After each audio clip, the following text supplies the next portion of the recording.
Alors pourquoi ce titre Covid et Waterloo, même cause, même conséquence?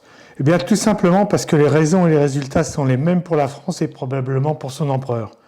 Pour rappel, la bataille de Waterloo a eu lieu en Belgique le 18 juin 1815, où Napoléon fut battu par l'armée britannique, dirigée par le général Wellington, et non par Boris Johnson, aidé par les armées hollandaises et prussiennes de Blücher, et non celles de Merkel, déjà toutes les trois coalisées à l'époque. Elle fit 11 500 morts, 33 900 blessés dans les rangs de l'armée française. À rapprocher des 30 millions de la population de l'époque, cela fait 0,15% et pas de compris, et ce pour une seule campagne. Napoléon y a ramassé une déculottée qui mit fin à ses rêves de reconquête du pouvoir, et non pas à sa réélection en 2022, ni même à la simple possibilité de s'y présenter. Alors, certes, il fut trahi, notamment par ses généraux, Ney et Grouchy, et non Raoult et Véran, par la météo qui transforma le champ de bataille en bourbier militaire, puisqu'en situation de guerre, puis politique ensuite, mais aussi par une erreur de gravure de 1 km sur la carte. Et 1 km, c'était la portée d'un canon. Donc, l'infini pour un virus, à moins que les aéroports ne soient restés ouverts par pure démagogie. Comme l'a expliqué Franck Ferrand dans son émission L'ombre du doute. Ces boulets de canon, comme les vaccins, tombaient donc trop loin et trop tard derrière les lignes ennemies, mais aussi et surtout, son exil sur l'île d'Elbe, et non pas chez Rothschild, l'avait changé et rendu trop sûr de lui. Je cite un article du Parisien de 2014, au titre de « Ce qui a perdu Napoléon à Waterloo ». Comment l'homme qui a fait trembler l'Europe et ses 44 millions de sujets par son génie stratégique et militaire a-t-il pu entraîner son illustre armée de grognards dans le marasme de Waterloo et mettre ainsi un terme au rêve de reconquête de pouvoir qu'il caressait depuis l'île d'Elbe et non pas depuis sa sortie de l'ENA.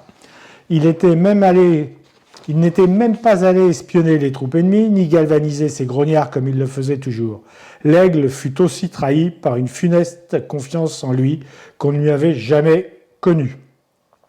Bien entendu, toute ressemblance avec un personnage existant serait le fruit du pur hasard, quoique, car je cite toujours, n'en déplaise à ses admirateurs, force est de reconnaître que l'homme qui dirigea l'armée française à Waterloo, et non au Mali, avait aussi perdu de sa superbe et de son génie depuis sa première abdiction en 1814. Franck Ferrand a retrouvé le témoignage de la tentative de suicide de l'empereur déchu en 1814. Il avait avalé une décoction massive d'opium et non d'AstraZeneca ou d'hydroxynine, puisque, bien évidemment, non disponible en France. Donc bonjour à tous, malgré une disponibilité réduite, me voici de passage sur Z-Crise pour une vidéo coup de gueule, non pas pour aboyer avec les loups, mais justifiée par l'incapacité chronique de l'État à remplir ses missions régaliennes, entraînant donc la nécessité d'une prise de conscience collective du besoin d'une gestion individualisée de la crise. De celle-ci, mais des autres à venir. Mais individualisé ne veut pas dire individualiste ni tout seul, mais veut dire, à mes yeux du moins, que la taille du groupe ne peut pas être trop importante, que celui-ci doit être à minima homogène et aux intérêts convergents, avec des leaders issus de ses propres rangs, donc certainement pas au niveau d'une Europe à 26, dont certains sont affiliés des USA, ni dirigés par des technocrates non élus qui passent des contrats dans des termes tenus secrets, y compris aux yeux des représentations nationales. Deuxièmement, qu'en aucun cas ces solutions ne peuvent venir du tout en haut, surtout quand le tout en haut et hors sol n'a jamais mis les mains dans le cambouis. Je n'ai pas l'habitude de prendre les Prussiens comme exemple en dehors de leur capacité à produire des machines-outils et à gérer un budget national à l'équilibre, contrairement aux nôtres qui n'y est plus depuis 75 ou 76, je crois. Enfin, les Prussiens, pardon, les Allemands, en tant que filiale des États-Unis depuis 1948. Mais force est de constater que lorsque Mme Merkel fait une bourde, ça arrive à tout le monde, elle dit « Je m'excuse, j'ai fait une erreur ». Et je cite « Cette erreur était uniquement la mienne, elle doit être reconnue comme telle et surtout corrigée et si possible à temps. Je regrette profondément et pour cela, je demande pardon à tous les citoyens ». Idem en Angleterre, David Cameron comme Theresa May ont reconnu leur échec et ont démissionné. Quand notre président, lui, dit « on n'a pas osé », on n'a pas été assez fou, sous-entendu l'Europe, donc le collectif, donc les autres et pas moi, mais j'ai bien fait de ne pas reconfiner, car je cite encore, « Nous n'avons pas à rougir de notre bilan, des dizaines de milliers de vies ont été sauvées par nos choix, par nos actions. » Alors, autosatisfaction de la haute administration française, principalement chrétienne, face à une vision protestantisme de filles de pasteurs, comme Merkel ou Theresa May, et passant par l'apprentissage, peut-être. Alors, c'est peut-être pour cela que les chanceliers allemands font des périodes de 12 à 14 ans, pendant que les nôtres ont du mal à finir leur premier mandat, et encore, grâce à la médiocrité stratégique des Gilets jaunes qui auraient pu prendre l'Élysée un samedi de décembre 2019, ou encore grâce à ce virus qui l'a probablement sauvé de la rue et d'Armée 68. Mais d'ailleurs, la folie, quand un président parle, on n'a pas été assez fou, mais la folie, c'est pas ce qu'on attend d'un chef, et encore moins d'un empereur. Preuve au passage qu'il n'a jamais vu et connu de guerre, ce qui est tout autre chose, mais avec un point commun, que ce sont toujours les vieux généraux qui ont envoyé la jeunesse y mourir au champ d'honneur pour sauver les plus anciens. Comme le disait le président Chirac, un fin connaisseur des coups tordus, un chef, c'est fait pour chefter. Et même s'il ne faisait que cela et constater que la maison brûle pendant que l'on regarde ailleurs, au moins il avait le mérite de donner l'impression de le faire correctement, lui. Donc, sauf votre respect, Monsieur le Président, c'est également oublier que vous avez commencé la gestion de crise par un mensonge qui s'est avéré mortel en annonçant, et ce malgré l'assistance d'un comité scientifique, que les masques étaient inutiles. Il n'y a pas besoin d'avoir fait médecine pour comprendre qu'une maladie qui se transmet par voie aérienne trouve son premier barrage, son premier rempart par les masques. Il suffisait d'avoir l'humilité de reconnaître que notre administration historiquement coûteuse, mais capée, ça on ne peut rien lui reprocher, ils sont tous inspecteurs des finances quasiment, dont vous avez hérité, mais que vous n'avez pour autant pas réformé contrairement à vos promesses de dégraisser le mammouth, avait failli sur toute la ligne. Alors, une première fois en n'ayant rien anticipé, puis en n'ayant rien détecté sur la situation réelle de la Chine, comme si la DGSE n'avait pas un chef de poste en Chine, des clandestins et des honorables correspondants pour tenir Paris informé. Puis, des fonctionnaires zélés, mais incapables, contrairement aux grandes surfaces dont c'est le métier, s'approvisionner en masques en Chine, ont réussi à se faire piquer les livraisons sur les tarmacs.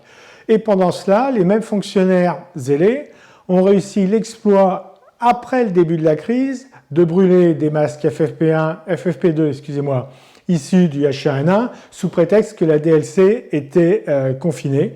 Et pendant ce temps-là, Monsieur le Président, vous envoyez les soignants au front, dans les tranchées, sous la mitraille et avec le pantalon rouge de nos poilus de 14, pendant que votre administration passait d'une contradiction à une autre. Et donc, ces masques ne furent malheureusement que le début d'une longue série de conneries et de contresens durant lesquelles votre arrogance n'a jamais faibli, pas plus que celle du premier d'entre eux qui nous parle comme à des demeurés ou des élèves de CP, certes avec un accent qui sent bon le terroir, mais ça ne suffit pas à respecter les gens. Ce ne sont pourtant pas les cabinets de conseil grassement rémunérés et détenus souvent par les copains de promo d'HEC ou de l'ENA qui manquent pour gérer ce qui est tout simplement le métier des militaires, à savoir la logistique et la gestion de crise. C'est leur business, je ne vois pas pourquoi on ne leur a pas demandé plutôt que de payer des cabinets de conseil, mais je suppose qu'il y a quelque chose qui a dû m'échapper. Militaires qui seront peut-être un jour à votre place par la volonté du peuple et non par un putsch de Carteron cette fois-ci. Donc, pour revenir au sujet, pour des raisons personnelles et historiques, je n'ai pas non plus pour habitude de prendre les Anglais et la perfide Albion pour exemple, mais à l'heure où nous vivons maintenant le scandale des masques, le scandale des vaccins, excusez-moi, après celui des masques et de tous ceux qui ont suivi, des gants, des surblouses et autres, couverts par les mêmes mensonges, force est de constater que Boris Johnson, malgré ses errements initiaux, a eu, lui, l'humilité de reconnaître que la gestion de crise, c'était pas son métier, et donc il est allé débaucher une Churchill, on peut l'appeler comme ça, responsable d'un fonds d'investissement et rompu à la gestion d'entreprise à la City, tout simplement. Alors, après avoir décliné l'offre, cette Kate s'y est résolue et a répondu présente par patriotisme pour la couronne, dit-elle, et en posant 3 conditions. Et les conditions, là, elles sont très, très significatives.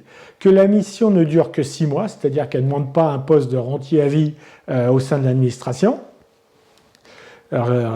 Vous suivez mon regard. Car elle estime qu'au bout de 6 mois, la mission sera remplie. Elle veut avoir tout pouvoir et, 3e condition, avoir autorité sur tous les ministères. Donc à la Churchill et comme Wellington à Waterloo. Donc pour les mêmes raisons, elle nous a d'ores et déjà mis une nouvelle pâtée, et ce, quelle que soit la méthode, le fair play ou son absence de fair play d'ailleurs, tout simplement parce que aucun élément cité précédemment dans les 3 conditions, aucune de ces conditions n'est tout simplement imaginable en France, pas plus qu'on pouvait imaginer le général de Gaulle mis en examen. Alors les USA, malgré les mêmes errements initiaux, les mêmes errements trompistes au démarrage de la crise, ou encore Israël, mais Israël c'est un peu à part parce que d'abord c'est dirigé par des militaires et c'est un pays qui est en crise permanente, donc ils savent faire également. Et ils nous ont montré, tous ces gens-là nous ont montré ce qu'il aurait fallu faire pour éviter un Waterloo du vaccin et ses coûts de toutes sortes, tant financiers que humains. Donc, il n'y a qu'à écouter le patron français de Moderna expliquer qu'après de longues négociations avec le gouvernement français, à un moment, on lui a dit stop, on passe la main à Bruxelles et il a fallu tout reprendre à zéro, pendant que d'autres, qui avaient compris que le problème n'était pas le prix d'achat du vaccin, prix qui est marginal par rapport au coût qu'engendrent les délais de livraison, et bien pendant que d'autres ont signé sur la disponibilité, pour une disponibilité rapide. Et cela a permis d'économiser les milliards que l'on dépense pour relancer notre économie, dont on est sûr que certains pans ne se relanceront pas. Et comme nos adbattés n'apprennent rien de rien, les Anglais viennent de réussir un nouveau coup, en nous en remettant une, en saisissant au vol l'occasion de mettre la main sur la société nantaise Valvena, dont le patron tient exactement le même discours que celui de Moderna, le patron de Moderna qui est un Français, donc le patron de Valvena, qui dit s'être adressé aux autorités françaises pour lever des fonds rapidement afin de mettre au point son remède, son traitement, mais que pendant ce temps-là, les Anglais, eux, ont signé tout de suite, à croire que cette fois-ci, ce n'était pas la DGSE, mais la DGSI, qui était sourde et aveugle, DGSI dont une des missions est la protection du patrimoine intellectuel et industriel de la France, ce qui me semblait être le cas sur un sujet pour le moins aussi sensible en ce moment. France, où pourtant nous avons assisté à des scènes exceptionnelles de solidarité, d'ingéniosité à la française, le système D à la française, comme D comme des merdes, de rusticité dans les moyens mis en œuvre, notamment par les soignants, d'initiatives entrepreneuriales à tous les niveaux dans les entreprises, et ce, avec une générosité sans compter, et dans tous les corps de métier, y compris chez certains fonctionnaires qui ont su s'asseoir sur le règlement, ou des élus de terrain qui ont su contourner l'hydre hydatique, pendant que d'autres sont restés le petit doigt sur la couture du pantalon. Désobéir, c'est aussi un devoir. Certes, il y a bien eu quelques débordements, dans les deux sens d'ailleurs, de l'amende de 135 € au papy qui promenait son chien sur la plage, où il n'y avait personne, mais après le couvre-feu, ou celui qui sortait de la supérette à 18h05, tout comme on a pu assister à des rassemblements massifs et non masqués, mais où l'intervention tardive de la police sous-entend que c'était cautionné, faute de pouvoir le maîtriser. Et bien évidemment, on a eu affaire au traditionnel rodéo nocturne des quartiers, pour lequel le Covid n'a rien à voir, et dont même si le traitement ne relève pas de la médecine ni du vaccin, mais de l'autorité régalienne perdue, Donc, il s'agit bien de la même cause de la cause, pas de couilles, pas d'embrouille, jusqu'aux prochaines échéances électorales. On va donc continuer à acheter la paix dans ces quartiers à coup de subventions, de négociateurs, de grands frères ou de je sais pas quoi, et de financement de mosquées. Mais pourtant, le peuple a montré qu'il y a de l'espoir et que cette crise peut, comme toutes les crises, rupture créatrice, selon Schumpeter, cette crise peut être une formidable occasion de repartir d'une feuille blanche une fois que le machin, qui s'est contenté de distribuer l'argent de nos petits-enfants pour soutenir l'activité économique, que leur incompétence avait préalablement ruiné, se sera écroulé par son propre poids ou par quelques coups de boutoir une fois que le peuple ne sera plus enfermé dehors. Donc, arrêtons là de nous faire mal et imaginons ce qui va se passer. C'est quoi le futur? Eh bien, rien. Rien. Si on ne fait rien, il ne se passera rien. Si ce n'est la mise en place d'une commission ad hoc qui remettra en grande pompe et devant la presse un livre blanc qui ira rejoindre des centaines d'autres dans les placards des ministères. Il ne se passera rien parce qu'ils n'apprennent rien de rien, et d'autant plus qu'un homme politique a un champ de vision limité, pas au bout de son nez, mais à la prochaine échéance électorale, alors que tout est quasiment déjà écrit. Et ce virus n'est qu'un sujet du moment. Il y a eu précédemment les attentats, les gilets jaunes, et c'est qu'un sujet du moment en attendant les autres, virus ou également attentats. Il n'y a pas besoin d'avoir fait des grandes études pour ça. Moi-même, j'avais donné une conférence prospectiviste il y avait tout juste 10 ans, le 18 mars, qui s'intitulait « Rupture et nouveaux risques, impact sur notre quotidien, comment s'y préparer ?» où j'avais sorti donc ce pavé de 150 pages et 150 pages de réflexion et d'analyse. Donc, rassurez-vous, rien de bien savant ni compliqué. Je survolais juste les 4 domaines systémiques que sont l'économie et la finance, l'écologie, la géopolitique et le sociétal. Évidemment, les virus tenaient une des premières places du domaine écologique en tant que conséquence de la disparition des écosystèmes, déforestation, mondialisation, changement climatique, mondialisation des échanges, donc des flux de personnes et de marchandises. Et pour cela, pas besoin d'aller chercher bien loin, puisque ça fait des années que les épidémiologistes nous disent que l'on est rentré, pour toutes ces raisons, on est rentré dans l'ère des pandémies. Et pareil, pas besoin d'aller chercher bien loin. Ce livre, Pandémie, la grande menace, a été publié en 2005. Donc, on ne peut pas dire que notre gouvernement avait de quoi se faire surprendre et n'était pas au courant. Côté géopolitique, j'évoquais entre autres les conséquences de déstabilisation du Sahel en cas d'intervention en Libye, mais là aussi, il n'y avait pas besoin d'aller chercher loin. Il suffisait de demander et surtout d'écouter les gens qui savaient, tout simplement parce que c'était leur métier. Et il suffisait de s'affranchir d'une poussée de testostérone et des avantages à voir l'ex-ami Kadhafi disparaître en oubliant que c'était notre douanier sur nos frontières sud.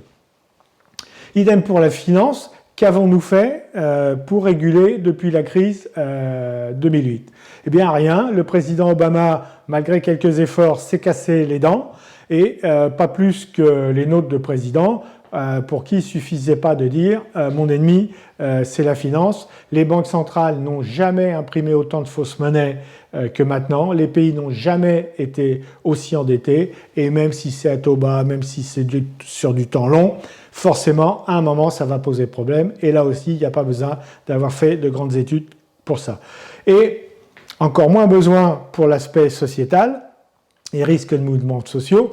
En dehors de l'indice de Gini qui mesure via un tas de critères les risques d'explosion sociale et qui de ce fait avait anticipé les printemps arabes, contrairement à tous les hommes politiques, anglais, USA et autres compris. Concernant le côté sociétal, il suffisait de mettre le nez dehors, ou du moins hors du périphérique, et d'écouter les vrais gens. Donc, qu'est-ce qui a changé depuis toutes ces crises, depuis toutes ces prévisions prospectives et toutes ces analyses ? Eh bien, rien. Qu'est-ce qui a changé? En quoi sommes-nous plus résilients? Je ne vois pas. 4 exemples et interrogations. Regardez la taille et la capacité d'adaptation du virus qui a mis la moitié ou la totalité de l'économie mondiale à genoux, malgré les miracles réalisés par les scientifiques concernant le vaccin, entre autres. Regardez la taille d'un seul bateau et du tractopelle qui essaye de débloquer 12% du commerce mondial et la livraison des seringues et autres fabriquées évidemment en Chine. Regardez le chiffre d'affaires de Nike et autres nécessaires d'apparat fabriqués eux aussi en Chine, suite à la distribution des 1400 ou 1500 $ par le gouvernement américain. Eh bien, le chiffre d'affaires de Nike a tout simplement progressé de 20% pendant cette période. Apparemment, tout le monde dans ce monde n'a pas les mêmes priorités. Regardez la vidéo de Thierry Charrier qui nous donne quelques chiffres sur la disparition affolante des espèces animales, et disparition directement liée à l'indignité humaine. On n'est même pas capable de faire mourir nos animaux domestiques proprement. Les animaux sauvages, quand on ne les tue pas, on les met dans des zoos. Honnêtement, la vidéo vaut le coup d'œil. Et faute de lire la psychologie des foules de Gustave Le Bon, 1895, que j'essaye de vous refiler à chaque fois, je vous invite également à regarder la vidéo La fabrique de l'ignorance, ou de vous poser des questions en regardant les pêcheurs, surtout chinois, mais les nôtres sont guère mieux, racler le fond des océans pour faire 1 kg de poissons d'élevage avec 3 kg de poissons sauvages pêchés au détriment de la faune et de la flore maritime. Il est où le sens dans ces 4 exemples? Alors, qu'est-ce que vous pouvez faire? Qu'est-ce que nous pouvons faire pour éviter tous ces Waterloo qui s'annoncent si on laisse nos dirigeants avoir la main sur tout? Eh bien, en attendant un nouvel homme ou femme providentiel, auquel je ne crois pas, d'autant plus que généralement ils ne peuvent se révéler que dans une situation de chaos que j'aimerais bien éviter et dont les missions régaliennes de nos gouvernements sont au moins de les prévenir, faute de pouvoir les éviter. Et d'autant plus que généralement sort de ce chaos un despote éclairé, mais pourquoi pas après tout si c'est la solution qui met fin à ces non-sens dans la mesure où la démocratie, comme l'avait déjà remarqué Tocqueville, de la démocratie aux Amériques, n'est bien évidemment qu'un leurre. Eh bien, pour commencer, changez vous-même, changez de mode de vie, de façon de penser, de faire, de consommer, car le changement collectif sera la somme des changements individuels. Donc même si vous n'y pouvez rien concernant la livraison des vaccins ou la mise au point d'un traitement pour le reste, il va vous falloir faire autrement, sans perdre de temps à lutter contre le système, sans vous épuiser, mais faire différemment à côté, tout en apportant votre participation au collectif, au sein par exemple d'organisations comme Sea Shepherd ou autres, qui seront malheureusement les dernières planches de salut si on veut sauver notre âme. Alors, même si les dés sont déjà jetés pour les éléphants et les ours polaires, le climat, les forêts primaires, ainsi de suite, vous possédez néanmoins une arme redoutable, bien plus redoutable que le bulletin de vote, ou du moins vous possédez un bulletin de vote que vous utilisez tous les jours, qui est la carte bleue. Et le boycott et les choix de consommation et les choix d'achat dépendent principalement de vous. Les conteneurs qui sont bloqués, regardez un peu l'embouteillage devant le canal de Suez, ça c'est des commandes que vous avez passées pour des produits chinois, que nous avons passés, moi y compris, rassurez-vous. Et donc, malgré le verrouillage et les contrôles de toutes sortes qui se renforcent de crise en crise, les gouvernements ont toujours eu peur, alors depuis que la guillotine est démontée, ils continuent d'avoir peur de la rue, et surtout la peur du peuple quand il réfléchit et pense par lui-même, d'où l'abaissement volontaire du niveau scolaire et la fabrique des crétins, numériques ou pas. Pareil, 2 excellents livres qui sont devenus les écoles, devenues nos écoles, hormis évidemment celles des fils de nos élites. Encore une fois, tout seul ne veut pas dire solitaire, mais en petits groupes d'amis, de voisins, de hameaux, d'immeubles, de quartiers, de villages, de communautés, peu importe, mais pierre à pierre. Si je vous dis comment est-ce que l'on mange un mammouth, eh bien, de la même façon, bouchée après bouchée, même si le temps presse, on attaque le mammouth par une petite bouchée. Alors c'est aussi votre devoir, notre devoir de parents ou d'enfants de protéger les nôtres et donc d'anticiper un peu et de se préparer aux évidences du monde actuel. Évidences que je viens de citer et vous n'aviez pas besoin de moi pour ça. Je ne parle pas là de survivalisme ou de collapsologie, même si le bon sens voudrait qu'on n'en soit pas loin. Car comme Jean de Carvasdoué le dit, la peur est au-dessus de nos moyens actuellement. Quand on voit une simple pelleteuse essayer de libérer le canal de Suez et 12% du commerce mondial, on peut se dire qu'il serait bien, ne serait-ce que pour éviter les premiers moments de folie qui surviennent à chaque crise, à chaque blocage des stations essence et ainsi de suite, il serait bien que vous ayez un petit peu anticipé pour ne pas avoir à vous battre pour aller dévaliser les réserves de pâtes, de sucre et autres des supermarchés et éventuellement d'avoir un jardin et quelques poules. Donc la peur humaine, logique, normale, la peur tétanise et pour ça il faut rester dans l'action, il faut oser entreprendre et faire différemment. Le pire n'est jamais sûr, surtout quand on y est préparé, c'est la baseline de ZenCrise et de ZenList. Donc merci à tous. À une prochaine sur cette même chaîne pour tenter de faire le tour des solutions justement. En attendant, rassurez-vous, tout est sous contrôle. Dormez en paix, braves gens, l'État veille sur vous et des mesures ont été prises. Maintenant, vous pouvez couper la télé, surtout celle des chaînes d'infos continues. Je tiens également à vous remercier pour votre fidélité et à remercier les anonymes dont j'ai emprunté les images d'illustrations sur Internet. Rassurez-vous, je n'en ferai pas commerce. Cette chaîne n'est pas monétisée, ce qui me permet effectivement une totale liberté. Merci encore à vous, abonnés YouTube, et à bientôt.